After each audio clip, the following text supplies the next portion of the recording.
here's how you can manually update the iPad. Let me explain how it works. And if you are new on Foxtecc, subscribe so you never miss anything important. So, of course, you can check out the iPad settings, and a part of the general, you'll see the software update. And if you don't like the automatic features and you want to stick with the manual update, just click on the top thing, which you can see there are the automatic updates, and you can disable it like that to make sure that the iPadOS like new updates will not be installed and downloaded automatically, but you will have to do it manually, right? So if you want to stick with the manual updates, make sure you turn off the automatic ones right here, right? So that is how it would work. You would have to like manually come back to the settings every time you notice or know that there is a new update.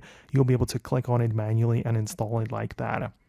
Keep in mind, however, that I know that there are like some people who are interested in the entirely fully manual approach, and there are websites, for example, like the iPSW.me, I believe, and that is a web page where you can download the older versions of the operating system, like for your phone or iPad or whatever, and there you can decide that you download like a older iPadOS version, but it has to be signed, because then the like Apple doesn't allow installation of those files. But if they are like different signed versions, you'll be able to use your computer, like connect the iPad to the computer and then install it through the iTunes or Finder. I mean, that would require a whole set of like another tutorial, but I just had to mention it. That is like a completely manual approach, which I would personally not recommend, but I just had to mention it as well. So something like that exists. But yeah, that would be about it from me. Let me know what you think below.